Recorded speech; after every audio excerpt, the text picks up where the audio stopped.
Cheers, everybody. Happy Monday. I hope you all are wonderful and well. And for those of you who caught our earlier show with a roundtable of these amazing women, Beverly included, I hope you enjoyed it. And Bev and I were just talking. We're certainly going to be doing a follow up on that one and a couple of months from now. So if you haven't caught it yet, do yourself a favor. It was a really cool show with myself, Danny Henderson, Beverli Rhodes, Kathy O'Brien, Rachel Vaughan, and Juliet Engel. Great lineup of ladies. Hello, everybody. Hello, Lisa D. Hello, Just Shah 8. Let's see if there's anyone. Oh, Rosebud. Great thanks to Rona Jacob, but I think she was from the earlier show. New member, welcome to the tribe. I appreciate you very much. Anyway, so before we get Bev on, let's just go through the weekly schedule. Another great and busy week and lots of things going on. So, yeah, okay, Monday, 3rd of November, we had the round table earlier on. So that's already up on the channel. So catch that if you haven't yet. Then, of course, Beverli Rhodes now. And yes, tomorrow on Solutions with Shanti, part 2 of, I'm doing a 12-part little mini-series on what the Ankara field is and the sacred geometry that we use, etc. Tomorrow we're talking about the Ankh. So, yeah, go and check that out. Very interesting. The Ankh is certainly not what people think it is or what we believed it to be. In fact, if you look at it, it looks like the human being. The loop is the consciousness, arms, the crossbar, and the stem would be your torso and your body, right? So it's a resonance fork, tuning fork that is you. So interesting. Join me for that. And then, of course, Jamie J tomorrow evening. Very interesting show. We're going to be, I've already pre-recorded that. So it's going to be on premiere. But we're speaking about sibling rivalry and sibling bullying. Wow. I mean, I think, as we mentioned, that is probably one of the most underrated topics that are not spoken about. And I think it is so prevalent and so real and actually plays such an important part in our lives because most of us don't actually get over that. And that's where the destruction begins, is within the family unit, right? Not just with parents, but with siblings as well. So join Jamie and I for that really interesting topic. Double Trouble with Jessie on Wednesday. We're going to be doing part 2 of the Harry Potter Decode. And then we're talking about what's Bad Bunny. I think his name is Bad Bunny. One of the YouTube influencers. So yeah, nice deep dive into that. I hope Dr. Dennis is back on Thursday. I actually haven't confirmed with him yet, but I hope to be chatting with Dr. Dennis again. In fact, Danny's not on Aquarius Rising this week. I'm going to be doing an interview with her, but we're pre-recording, so I'm not sure when that's going to be on. So I won't be there. And then Sean McCann, a new guest. Guys, we spoke about again, unspoken topic of circumcision. Wow. It's crazy. It's like when we mention that topic to people, it's like you throw cold water over them, right? But man, what an interesting discussion, because it's never sat well with me that boys get circumcised ever. And it was just really interesting to have this conversation with him because he's of the opinion, and I got to say, I am too, that circumcision is really the first step of satanic ritual abuse. And the reasons why they circumcise boys are ridiculous. So very interesting topic that I know, not one we want to hear all the time, but those are the ones we really have to hear, right? On Solutions again with Shanti, doing the Saturday rehab. So again, we're just replaying the more healing stuff And in fact, it's Credo Mutwe, Symbols of Goodwill, part 2 that we're doing this week again. He's written a beautiful book on just symbols of goodwill. So I was just doing a bit of a commentary on that, which is really cool. So join us for that. And then, of course, Sunday Loop. I think we're doing John Perkins again. John Perkins is the author of Confessions of an Economic Hitman. Guys, you have to watch this guy. He is phenomenal. He was part of the CIA. No, he was not in the CIA, but he worked for companies that were CIA related. And they were sent to third world countries to literally corrupt the governments. So very important information, especially at this time when all of this stuff is going on. You know, his book was, I think, on the New York #1 for I don't know how many weeks on the New York bestsellers list or something like that. So please catch his show, his rerun. And also we've just done a rerun on Sunday. Super, super important information there. Anyway, that's me in terms of our announcements for the week. And I know you really come here to see Beverli. So, okay. Bev, yeah, you are. Hi, hello, hi. Nice to see you again today. Yes, how fun was our earlier, well, we say fun. I mean, our topics are never fun, right? I mean, to learn and to speak about what you survivors have been through is on another level. But it's always nice to connect with a whole bunch of amazing women and people, not just women, but people. So it was great. Yeah. I think it was particularly interesting because looking at the energies and looking at everybody that was there, everybody's energies have been totally elevated because of what they've been through. And each of us is so different, and our backgrounds are different, and what we've survived is different. So if you look at it as a big pie chart or a big globe of energy, every person has a piece of that energy, which is a different type of energy, but allows that to spread. So when you look at the different fields around each person brings another little piece of the puzzle and makes it a better world to be in. It's so true. And, you know, it's like that melting pot, that every bit of healing that you've done, you bring to this beautiful melting pot that everyone then is invited to, because that's how we work when we work in alignment with God, right? Yes. So everyone is invited to benefit from your healing. And that's a beautiful thing. And that's really amazing, you know, each and every one sitting up there. It was quite something to have so many powerful people. And you know, you are the one that's created that. You are the one that has brought everybody together.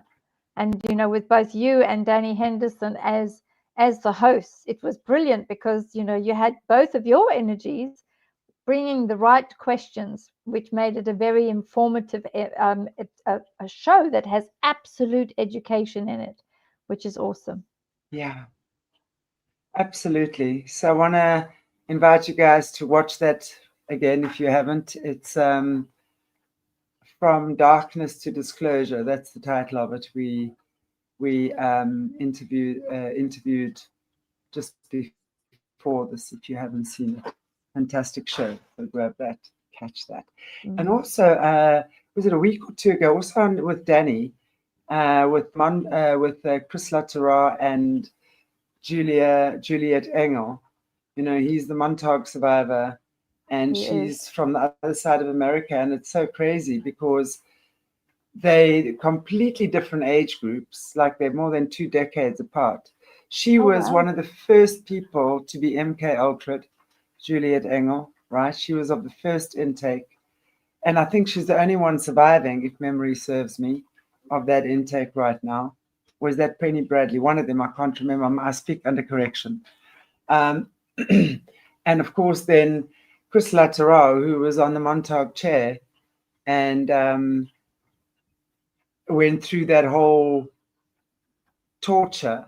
But when you bring the two of them together and you hear their stories, they are so similar. Wow. It's like we know this, you know. They use the same type of template for their abuses and their tortures, torturings, right? And it's just kind of the same template, but maybe a different color. Or they'll, you know, use a different lens or different, slightly different process to see. It's just so sick. Honestly, it's sick. And that's why I was saying earlier on, it is so high time we call out these. Honestly, I am so done. I mean, if you watched one of the interviews with Preston Nichols not long before he died, right? I mean, my point is that it doesn't help us that they allow us to mention the names of these people once the old geriatrics are dead. It doesn't help us. When they're alive, they must be called out. They must be made accountable. That's my opinion. I really feel that is fair to the world, to the survivors, to everyone, right? So, I mean, for me, that's what needs to be done, is that we really just, not only after it's been declassified, that's my point, you know, and when we see these atrocities that are occurring and still occur, and we were talking about Beverli, the waking up right now, the suicide programming and stuff like that. It's just been Halloween. I got to tell you, I know a couple of people that this past week were in high jump with this Halloween and this witchcraft and stuff flying around at this point. You know, it's like, I don't know, it's crazy. Yeah, it is. It's part of the changes, because the energies right now are so high across the world, and you've got this Saturn connection that's happening across the world. So yes, I know most of us who have been in these various programs, we have a kill switch, and we definitely have this programming that will say when X amount of items happen, that you'll start thinking about you're not remaining in the 3D Earth realm. You know, you're thinking about the unalived aspect, and many survivors are triggered over these periods because that energy is out there. And, you know, it just means that they can't take us out. So they can't take us out. So they'll just beam all sorts of energies and hope that during one of these many cycles that we get triggered enough to decide to, you know, to leave the planet totally altogether. And I think most survivors are now realizing, no, I know this is not me. This is not my thinking. This is the programming. And once you know that, you can call it out and you can say, yeah, I know you're trying to make me think this way. I recognize this. And you know what? I'm going to have one over you. I'm stronger than you.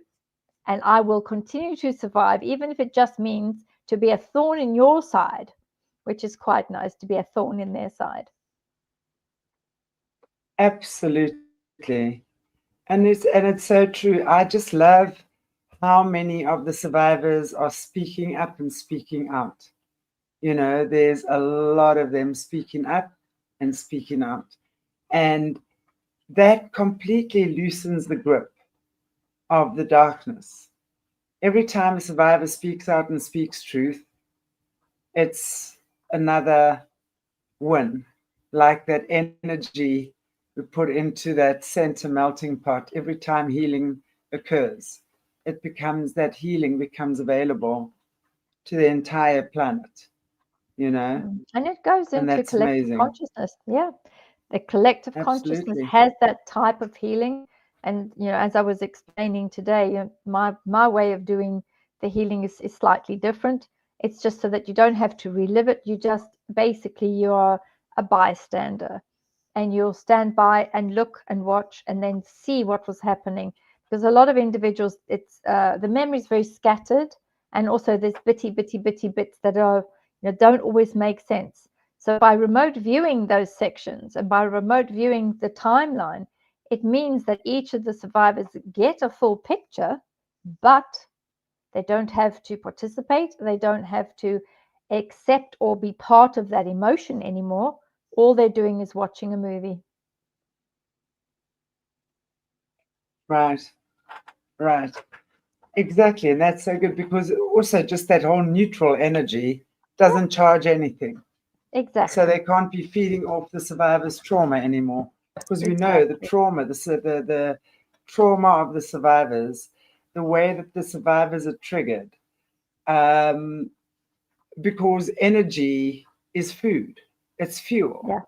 Yeah. So traumatize them and get them to react in an angry, painful, negative, destructive way. That's exactly what they want. And, that's also how these narcissists then keep the survivors suppressed, because, they're losing their plot. They're losing the plot. They're angry, they're hostile, they're aggressive. I don't give a flippant red fig. We know a survivor is aggressive when they're triggered. All the survivors that started off on this platform have started off a healing journey. So absolutely, the survivors get triggered. Hey, I get triggered. So, everyone gets triggered. So, of course, they love playing up on the survivors' reactive emotions. And that does not mean that the survivor is not speaking the truth. I want to say that so often it's the smooth talkers that we hear. Those are the slick ones. Those are the ones that are generally controlled opposition. And I'm not saying everyone, guys. I'm saying this because this is the time I always say we have to be so discerning.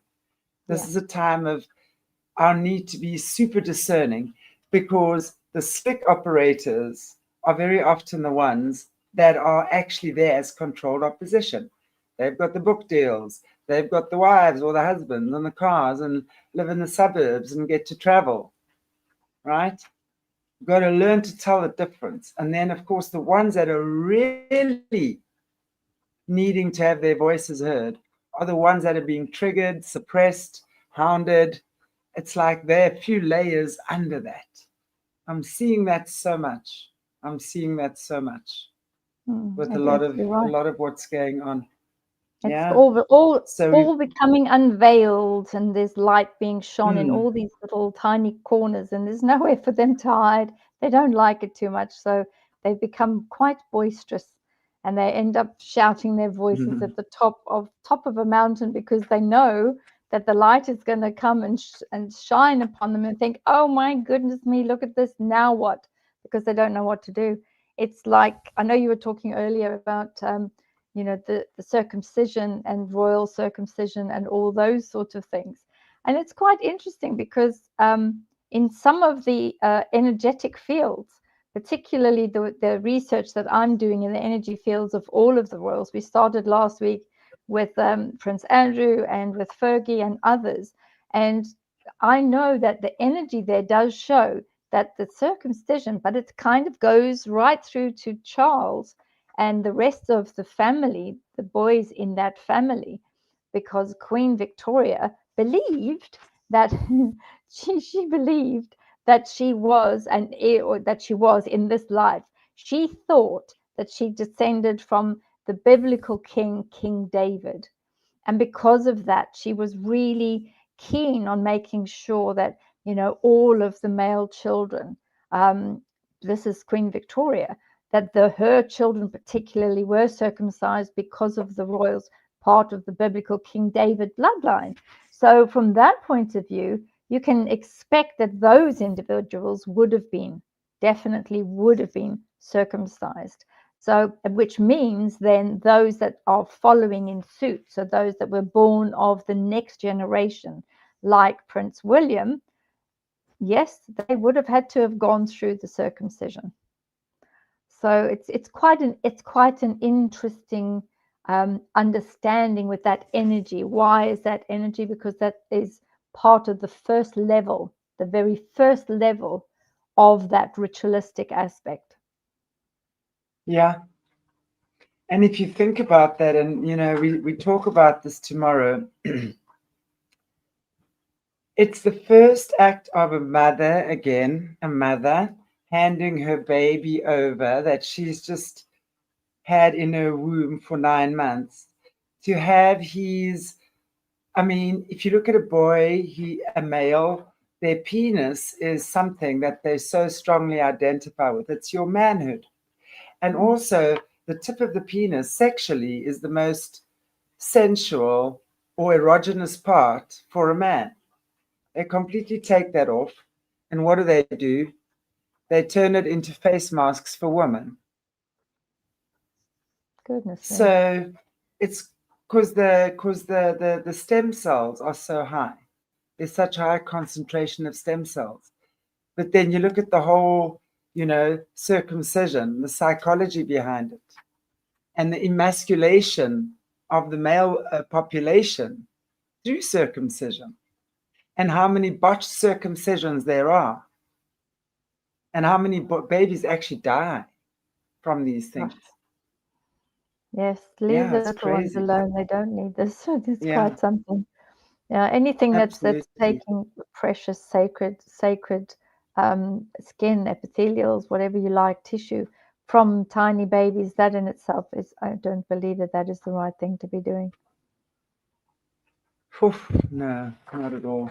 And I mean, and then no, okay, let's talk about I'll leave you to that for tomorrow's show, but I just wanted to say that when I was looking at the energies, that is something funny enough. That is something that comes up, is this the trauma is around that area. So down the bottom of the energy field, you've got that energy field that is like static. It goes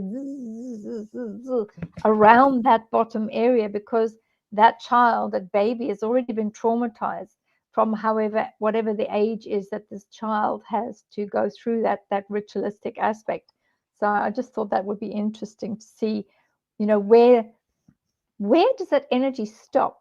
And it is when I start looking at the rest of the royal, so William, Harry, the others over the next few weeks, it'll be interesting to see how many of those have that scissor like energy value at the bottom, because it has stopped at a certain point. They haven't continued with the Queen Victoria's review because she felt that she was, part of the king's bloodline, and that's why it had to be done that way. I think some of it has stopped, and I think some of the royals have decided that they won't be continuing with that specific tradition. Well, I think it's a tradition that actually has to be outlawed. And again, we know in the Jewish, and that's where it actually, what didn't it begin there? In the Jewish, with the Jews? I don't know. I know that they do prefer that, and they have a tradition of a particular type. But I'm not totally aware of the reason. We spoke about that. It's quite gross, and these disgusting old school priests. Anyway, we are talking about. It's going to be a good show tomorrow, then. Yes, we are talking about other old school disgusting.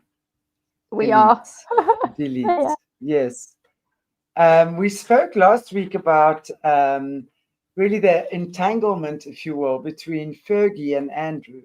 Yes. I mean, we see Andrews now really is the fall guy for all the pedos, the royal pedos. I mean, we definitely know he's not the only one. He's probably the least gross of the lot, actually. But the fall guy nonetheless. So we're going to be looking, I think, aren't you saying we're looking at Charles and Camilla and possibly some today. Diana? Yep. Yeah. Okay. So, well, then over to you. Tell us the obvious questions, that I have is, why did it take him so long to become king? Yes, we can say that his mother did this and that, the next thing, but spiritually, there's also a reason. I'm looking more at the spiritual, karmic reasons, maybe. Okay, well, it's mainly, if we look at the first, we've got 2 plates for Camilla, and we've got 1 plate for King Charles. So we look at the King Charles one. which is, I think yes, it's that one.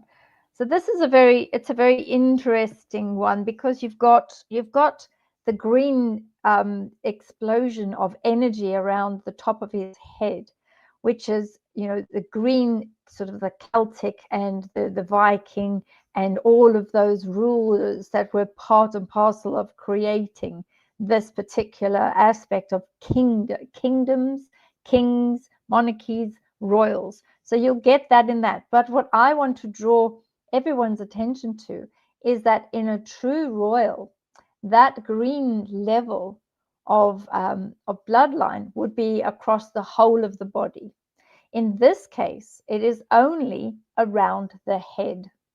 So this tells me that this particular individual, if I was just sent that and say, well, is this person a true kingdom bloodline? I would actually say, based on just on the green one alone, I would say no. This is somebody that has come from side left field and has come through with a different bloodline.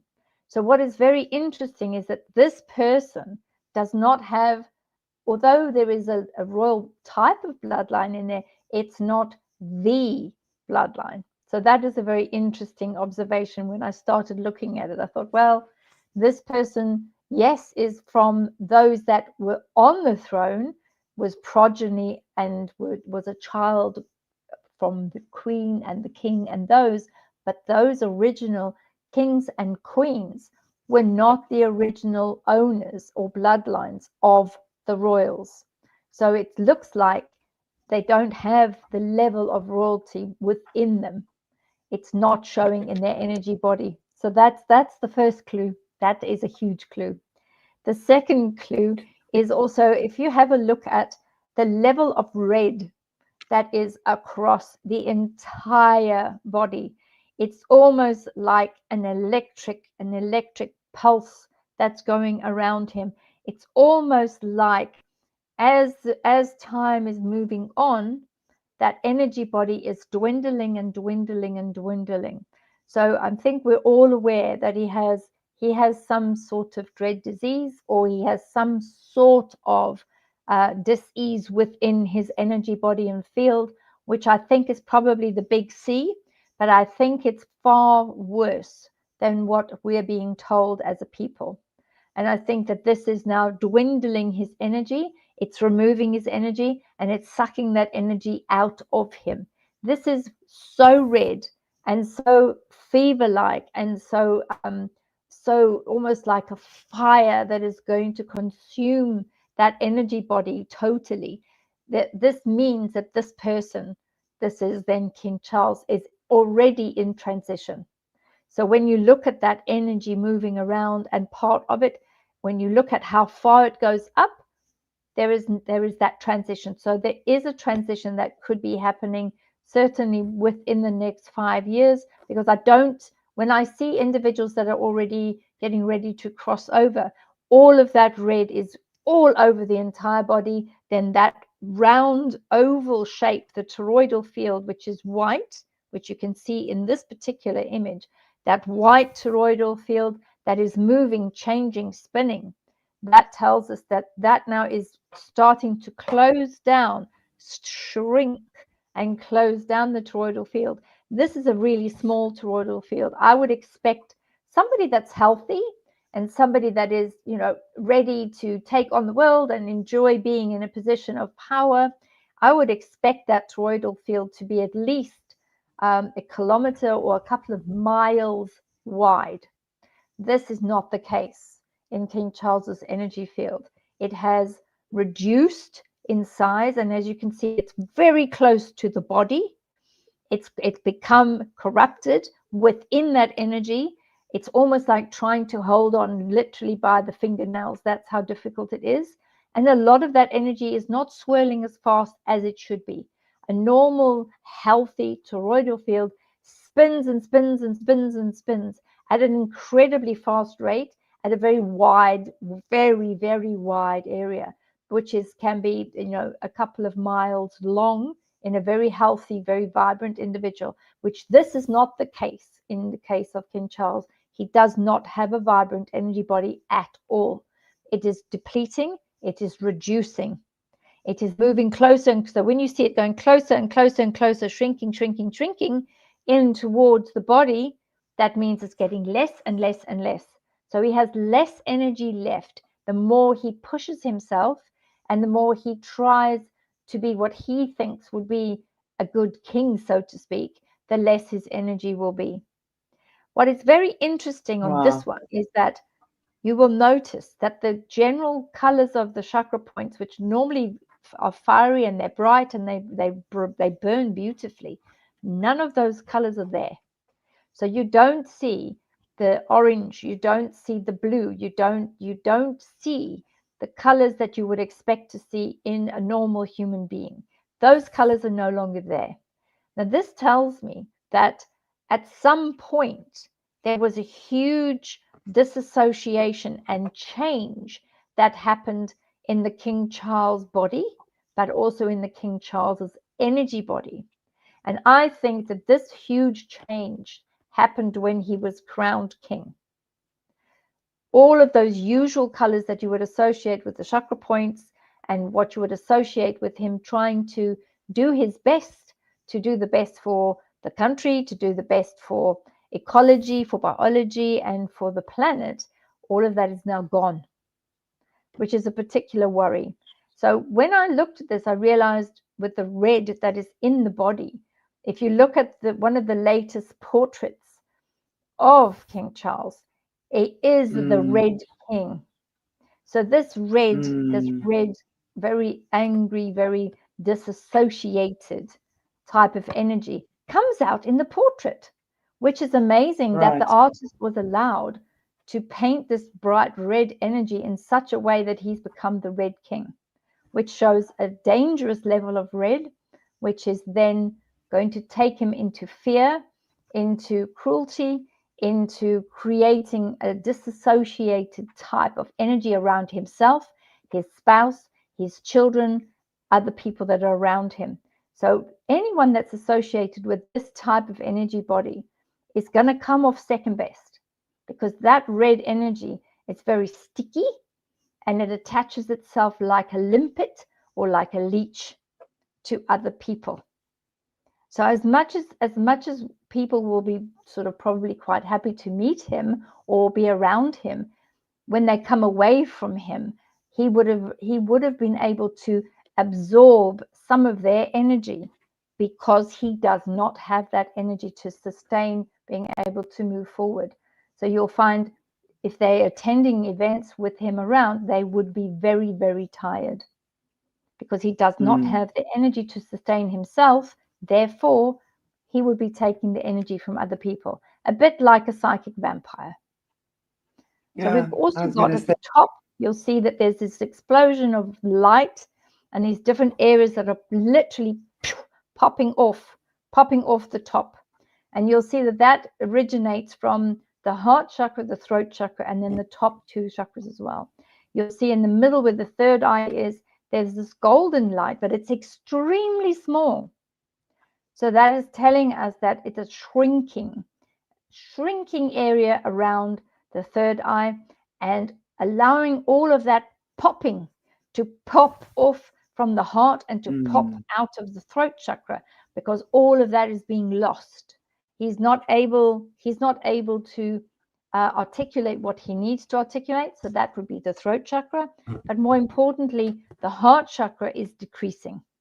So that means that he's not able to connect on the levels that he used to be able to connect. He's not able to do this anymore, because this is the popcorn energy where it's popping all over. And it's a very, very difficult time, because the more he's trying to allow himself to come inside himself and to keep everything within like a particular area, become constructed or become protected, he's not able to do that. And if you look at all of those little star-like items that are on the tops, on the both left and right, this is the loss of energy, the loss of his energy body, and the loss of feeling, and the loss of being able to be in control. So this is it's a very dangerous auric field and a toroidal field to be in, because this means that the transition is happening already. At this stage, it's slow, but it will increase, and it's going to increase significantly, because the more time goes by, the smaller this is going to be. It's almost like if you can imagine a really lovely big balloon, and that balloon is filled with air or filled with helium, and slowly but surely, in the beginning, slowly but surely, that energy lessens and lessens. But what happens is, as it gets less, the balloon becomes deflated. And that's what we're looking at with King Charles's energy field. Everything that he did in his earlier life has been removed from his toroidal field. And this was something that was a conscious decision. He allowed all of what he was before to leave. And he's just concentrating on specific aspects, because I think he's fully aware that he is transitioning. He is fully aware that there is a different type of C word amongst him, within himself. And I don't believe that the doctors or any of the scientists would be able to find a way for him to be healed. And this is where now you have the energies of the cosmos behind him. And at the bottom, with his legs and his feet, you can see there's that green energy field that's attaching him to the earth. And that is because the earth is calling back to him to return to the earth.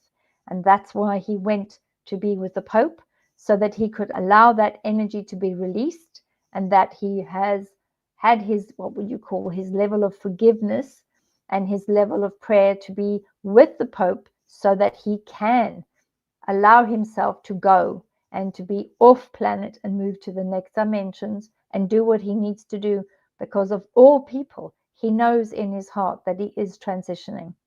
And that is very obvious in this huge toroidal field that lacks all of the key colors that is part of the chakras that are making up a compassionate, kind, and loving individual.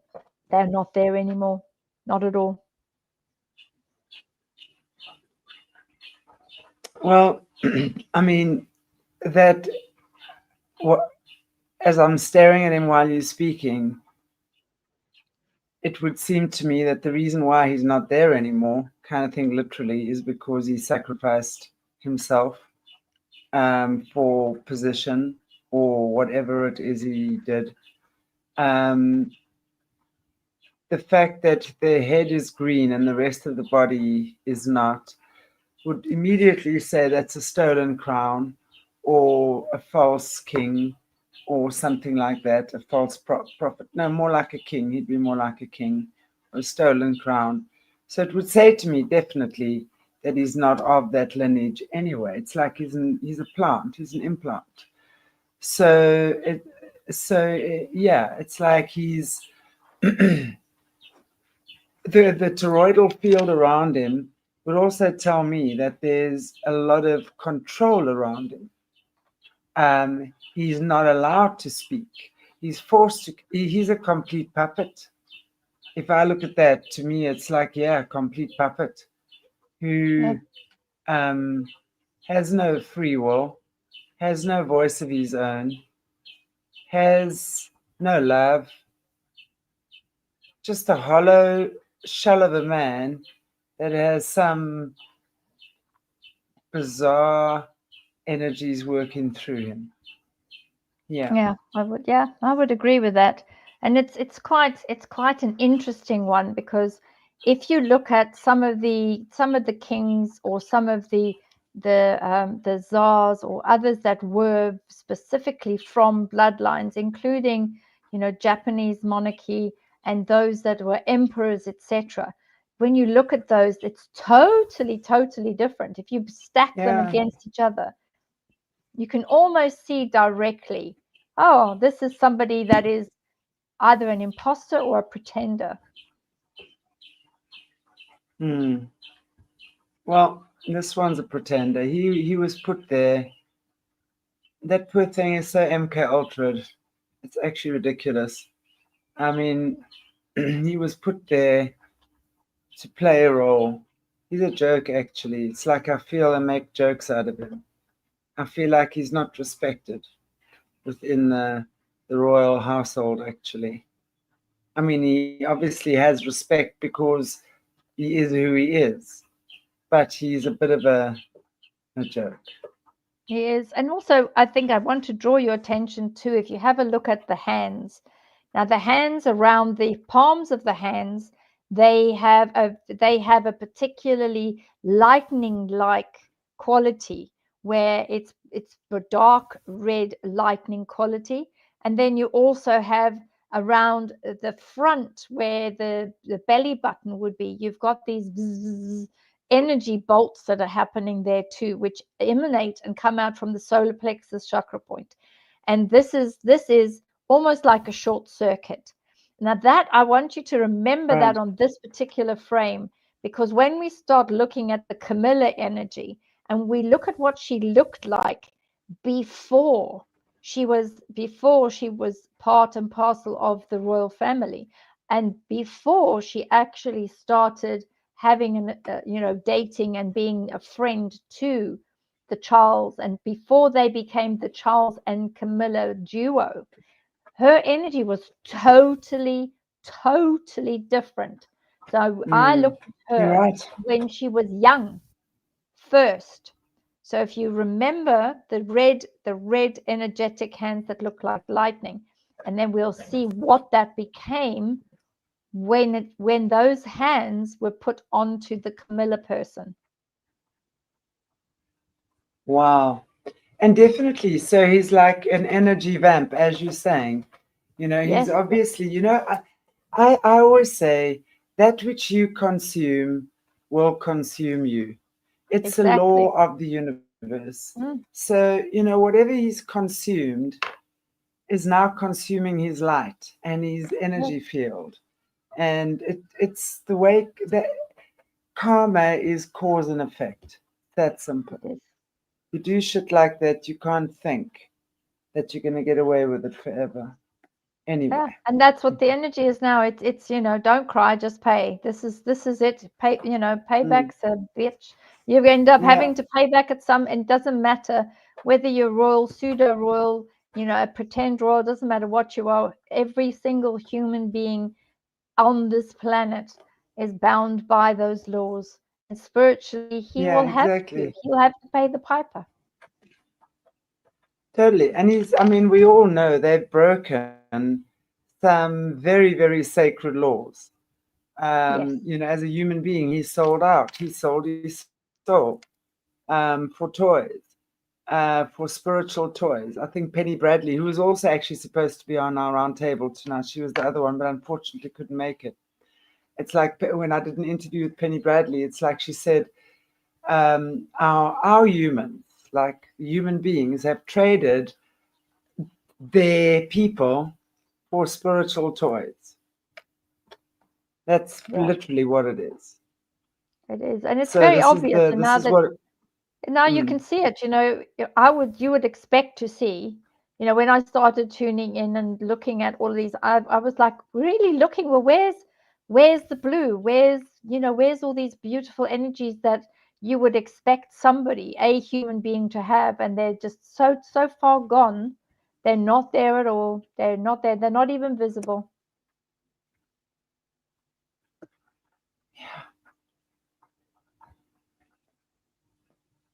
anyway, let's look. Shall I go on to the next one? Now go on to the Camilla. one with all of the colors on it, which is the first Camilla energy plate. This is That it. one. So now, yeah, it was that one. It was that one. So this one is the first energy plate. I think it was this one, or was it the other one? I'm trying to remember. What was the other one?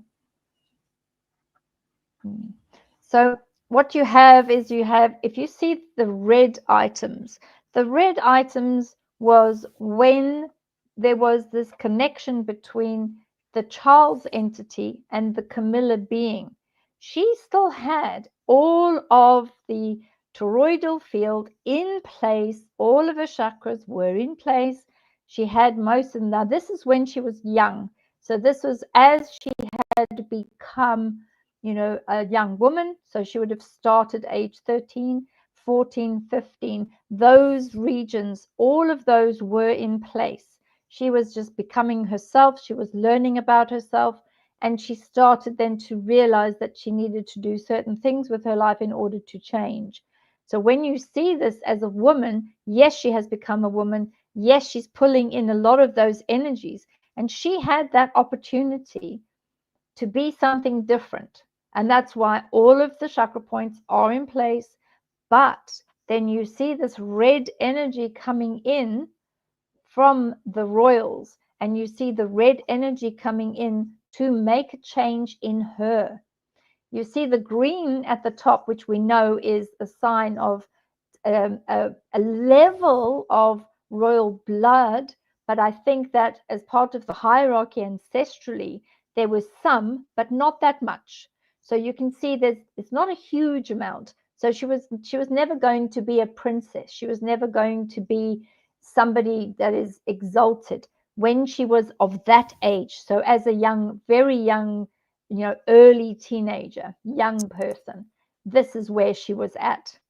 She did have a lot of the different energies, the white energies, the purity energies, but as you can see, they're outside of the toroidal field.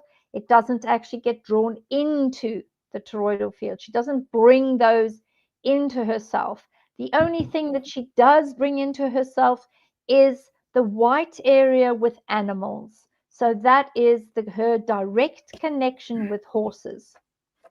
That is part of her energy field, and she maintains that for all of her life. She has a direct connection with horses, and she feels at ease. She feels at peace. She feels that that's where she can be her true self, because the horses don't judge her, and she can just allow herself to be. But when you look at the overall size, that's very small, so she can't really be herself. And this is something that she just has to live with. So this was the Camilla energy when she was younger. Then if we move to the Camilla energy older, which is the final plate now of her in today's world, it's a very big difference, a huge difference actually, where you've got aspects that have been pushed out. You've got her horse's energies, where she still has the love of her animals, her horses, and her private time with the horses. So she's maintained that. And then you have all of her beautiful colors in her chakra points that she had when she was a young girl. Growing up, all of that has been banished and pushed out to the edges of the toroidal field. So she hasn't pulled it to inside of her body anymore. So over all of these years, everything that she's been doing and participating in and trying to be part of and literally grabbing has now caused all of that energy to move out. And what are we left with? We are left with the red.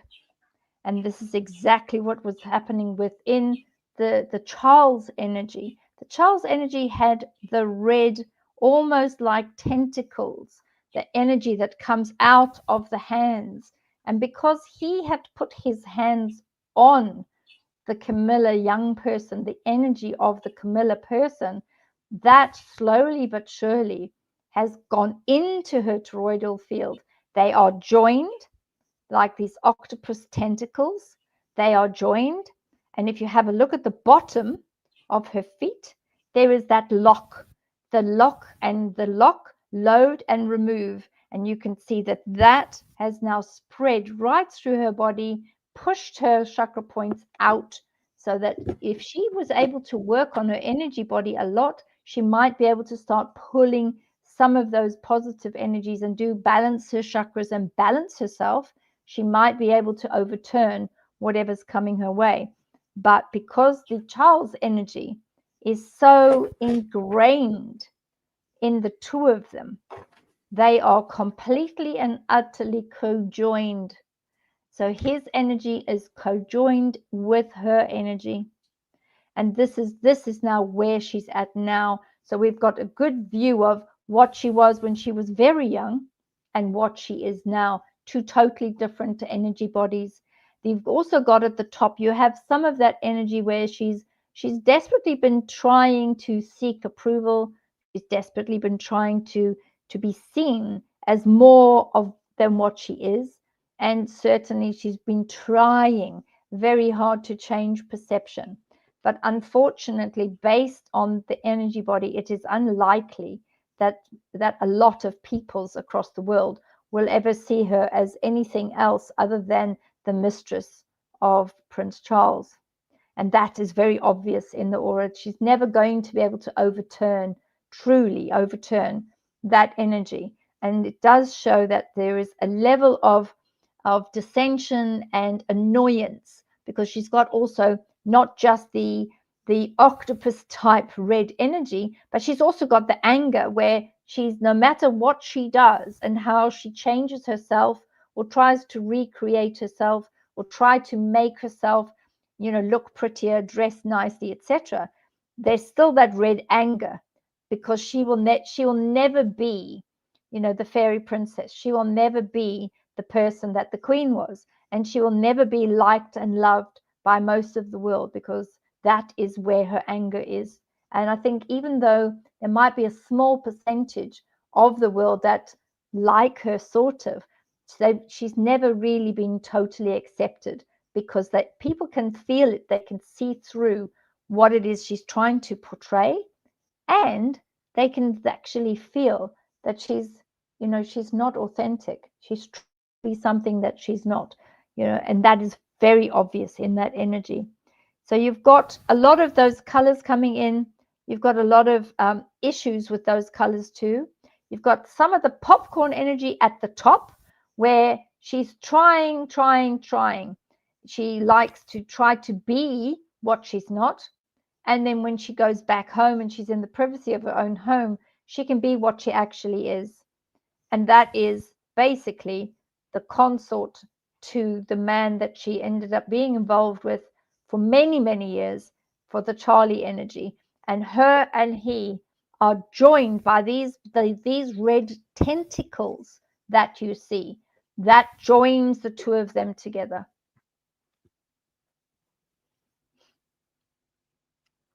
Is that from his doing? Has It he is his created doing, that? yes. I mean, I always, I mean, it's always a 50-50 thing when two people are involved. I mean, it's interesting when you look at how their lives have played out, because they've always kind of been in each other's lives, haven't they?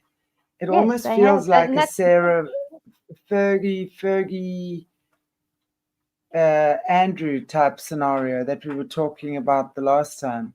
I mean, these two, as I said, have been in each other's lives for the longest time. yeah, And since she they were got young. married, he got married. But yeah. So, what do you think that's about? That whole initial, yeah. I think she did agree. She did agree to have that relationship with him. So there was, as you mentioned, there was a 50-50. There was 50-50, where there was a time when they were much younger that they could have decided to cut this relationship and allow themselves to move in different directions. She would have then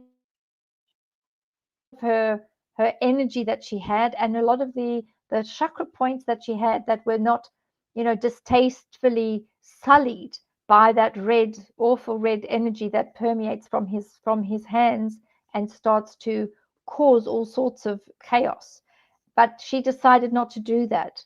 She decided quite young that no matter what, she wanted him, he wanted her, and they joined. And it's called the blending. It's the blending of the souls, the blending of the karmic connection, and also they had a contract. And unfortunately, that contract goes right through until the two of them are no longer on this planet. So that goes right through until the end of 3D for whoever it is that remains behind. And I have a sneaky suspicion it'll probably be the Camilla energy that remains here after he transitions. So that they are not getting away from each other. They will always be connected until both of them leave this planet. But she made the decision to follow him, to be with him, to be connected with him for all of this lifetime. Where does, I mean, when we look at the whole Diana scenario here as well, I mean, yeah, I mean, okay, let's talk the energy of Charles and Diana. If there's anything you can tell us just offhand about that. I know we don't have any pics or anything. Yeah, the energy of the Diana person was always the person that was meant to inject a different type of bloodline into that particular family. She was always chosen as a breeder. She was earmarked as a breeder program. She was always earmarked, even as far back as one of the popes had said, these are the women, and had put a couple of women forward that would be the right bloodlines and breed a program that would be good for that particular set of royals. She was never going to be his true love, because he already had his true love, which was the Camilla energy. And also, you know, they were not really well suited. He just saw her as a silly girl, and her energy was of a young girl. She was very young, she was very naive, she had a very bright light, she had a golden light, and her contract with the royal family was to bring the children that she brought into the royal family so that they could have a level of care, kindness, courage, and also a level of intuitivity within their own energy bodies, because they needed that. She was the one person that could bring about a change in the way that the royals do things. And thank goodness she was the one that mothered those children, because they at least stand a better chance psychically, spiritually, energetically than they would have if they had been birthed through another type of person. So she didn't really have bloodlines herself, although she was lady this and what have you. What you're really saying is that Diana was a breeder. That She was a made breeder, to look unfortunately. like, Yeah. that she was made to look like this Princess of Wales, Queen of Hearts. But really, in reality, the contract was you are just here to bring in the royal babies, and when that's done, you out. Yeah. I'm wondering if they actually banked on the fact that she would be so popular. I don't think they did. I think that when the Pope was discussing which of the breeders they would approve, so that the Charles energy could marry a breeder, because they would never have allowed the Camilla person to be the person that was going to breed the next generation, because she didn't have the right energy, she didn't have the right bloodline either. So when they were looking at those that could do the job, so to speak, and inject the right DNA and the right energetic values into this new royal bloodline, that she was the one that had pretty much, if you had to get a scorecard and tick all the boxes, their boxes were all ticked for her, which is why she was the one that was chosen to be the breeder. But I think that one of the aspects was they didn't realize just how bright she was shining, because they had banked on one of her energies, which was her being a natural empath, being empathic, and also feeling other people's energies and feeling other people's emotions. They didn't bank on the fact that that would actually make her a little bit unstable. But because of that, it would mean that the individuals out there, it would spark the sadness of the nation, and it would also spark the standing by her side to protect her, because then they realized, oh my goodness me, this young girl has stepped into a bed of vipers, and they realized it. So with her, throwing herself down the stairs, and with her having eating disorders and all of that, they didn't realize, they thought that people would turn against her. And the firm were banking on the fact that they thought she would end up not being that popular. They didn't bank on it, that actually everybody stood by her side, because I think super consciously and the great consciousness level, people knew this young girl is being bullied within an inch of her life. And that's why they absolutely loved her, because they stood by her as best they could, but nobody could save her. Yeah, absolutely. She was definitely in the bed of vipers, that's for sure. Yeah, she But was. it's interesting, and it really makes sense to me what you're saying. I mean, was she, if you look at, I mean, she's supposed to be lady this and Spencer that or whatever. Is she truly of that bloodline? She was, when I looked at the bloodline, she was, yes, she was truly the Lady Diana Spencer. She Right. was the Spencer bloodline. Okay. So the good thing, at least, thank goodness, the bloodline that she brought was the purity, was the golden light, was the care, the kindness. And all we can hope for is that with the next generation of royals that are traced back to Diana, that at least all of that DNA that's in them, that at least they will do whatever they can to honor that light that was sacrificed through their mother, just to honor that light and be the best that they can be. We've just got to hope that that's what they do. Well, it doesn't seem that hopeful when we're looking at Prince Harry, and not Harry, William. I mean, they're both, but with his recent shenanigans and, the whole thing with Kate, um, oh, I don't know. I don't feel much hope there with him. I have to be honest with you.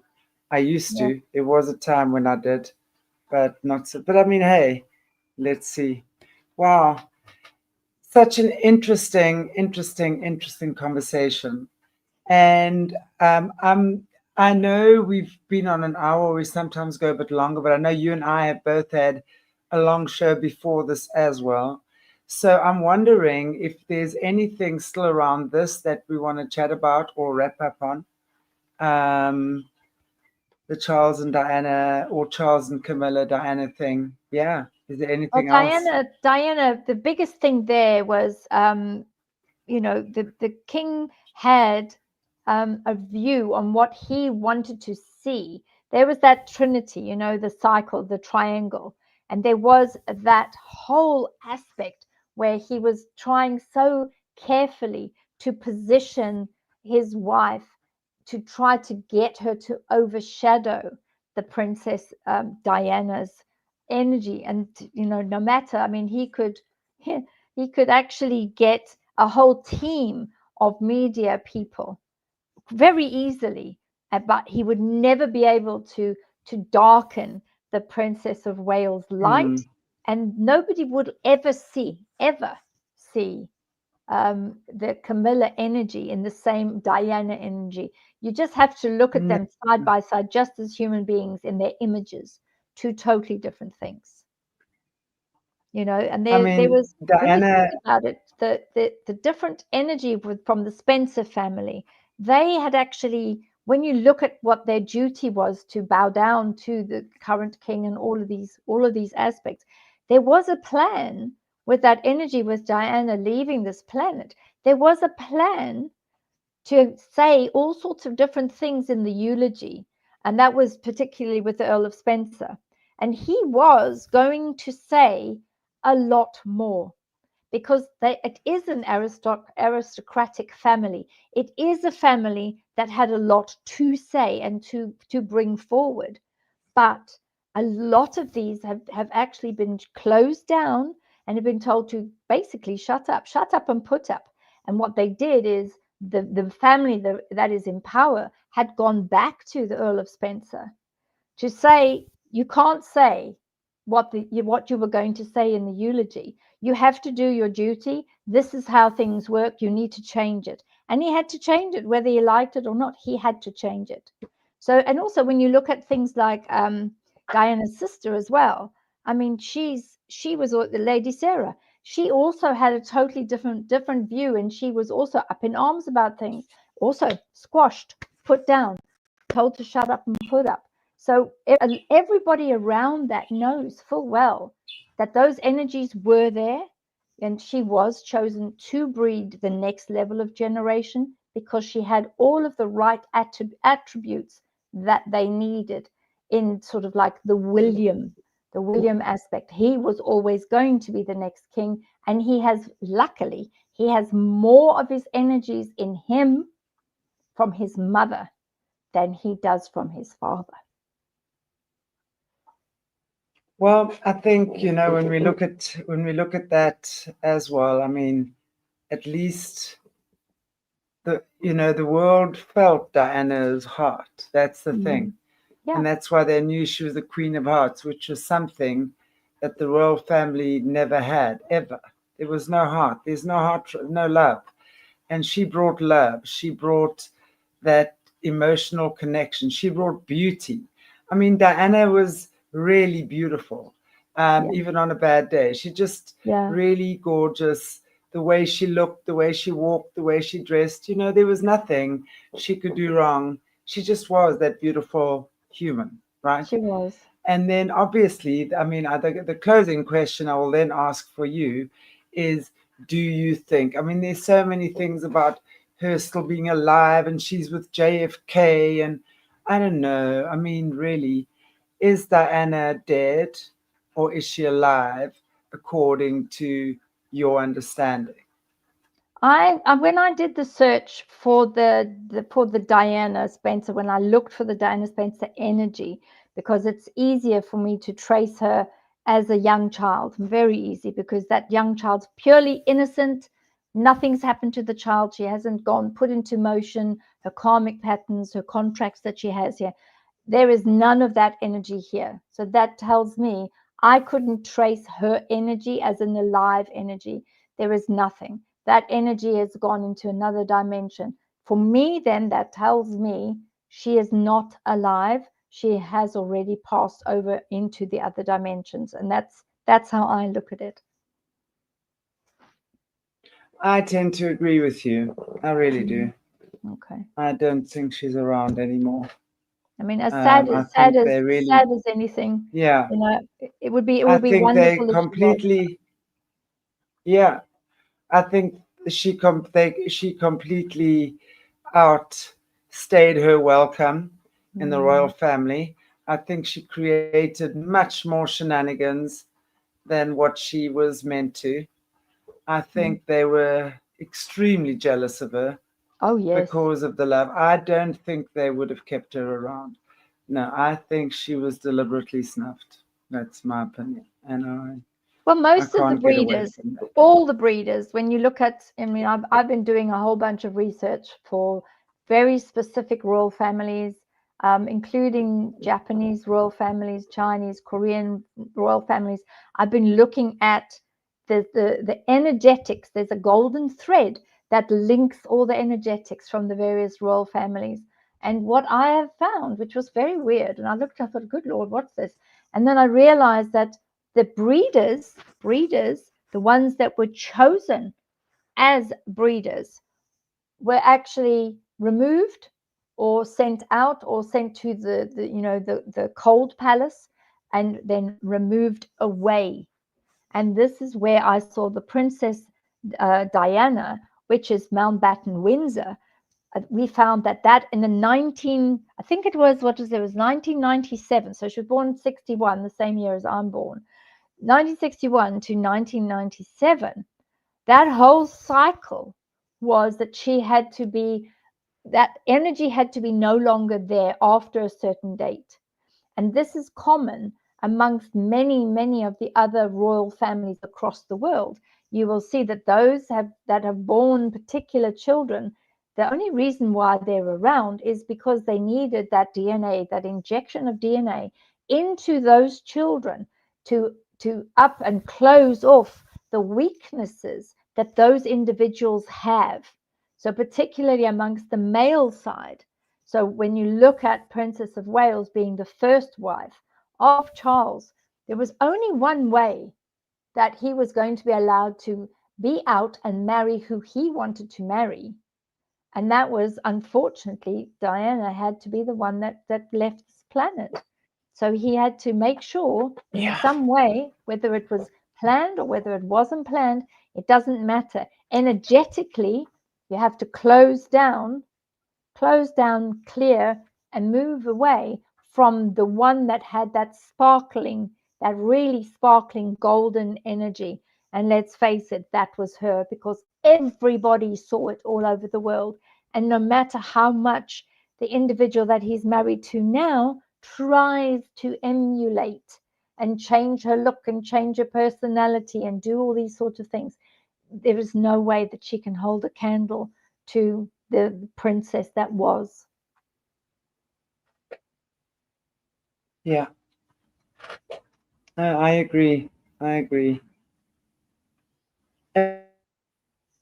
And I really don't agree that she's still around. I think that, I mean, as you said, it would be wonderful if she was. It would be. But I really think, yeah, there's so many stories flying around that she's still here. I honestly think that, sadly, I do think she's gone. And I do too. I couldn't find her. And normally, if there, if there is an energy of something, you were able to find it, because energy, no matter where that energy is, even if it's like on the North Pole, you will actually be able to find the North Pole. And I've done a lot of remote viewing for Alaska and those areas, and the energies are there. But there's nothing. It's. I've looked for that energy and I can't find it. So that tells me that her energy is no longer here. Yeah, I don't feel it is. Anyway, I think, it's always speculation. So none of us know for sure, but we also know we lied to a lot. Yeah. So who knows what could happen? But what you've said tonight makes such perfect sense. It's like, for the first time, this whole Prince Charles, Lady Diana, Camilla Parker Bowles makes perfect sense. Good. That, I'm pleased of course, that it does, because Charles at least and Camilla have always had this energetic. Sorry, say that again. They've had, that's true.